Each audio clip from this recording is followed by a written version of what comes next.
මේ වාහන මොඩිෆයි කරනවා කියන එක ක්‍රයිම් එකක් නෙවෙයි අපරාධයක් නෙවෙයි.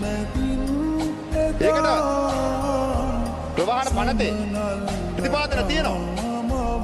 මගේ මාර්ගස්ථ ප්‍රවාහන රථ වාහන පනතේ ඒ ප්‍රතිපාදන වලට අනුකූලව කටයුතු කරන්න. හැබැයි රෙගුලාසි ගේන්න හයිවේ කියන තහනම් කරන්න ඒක ප්‍රශ්නයක් නෑ. පාර යනවා මාර්ග නීති වලට යන්න කියන්නේ ඒකේ ප්‍රශ්නයක් නෑ. හැබැයි මේ ඉන්ඩස්ට්‍රි එක මේ කර්මාන්තය වටන්න එපා. ඒ කර්මාන්තය තුල එකක් කාර්යය පවතින කරු මන්ත්‍රීතුමා මට විනාඩියක් තව ඕනේ. ඒ කර්මාන්තය තුල ගරු මුලාසරන්න මන්ත්‍රීතුමනි බොහෝ පිරිසක් ජීවත් වෙනවා. එයාගේ ආර්ථිකයට ගහන්න එපා. එයාගේ ආර්ථිකයට වටන්න ලෑස්ති වෙන්න එපා. මේක අංශයක් විතරයි. ඒකත් එක්ක බැඳිච්ච මහා ව්‍යාපාරික පිරිසක්, ව්‍යවසායික පිරිසක් ගොඩනැගිලා ඉන්නවා. ඒ වගේම තමයි මේ රටේ ආර්ථිකය ඉදිරියට හසුරුවන්නේ.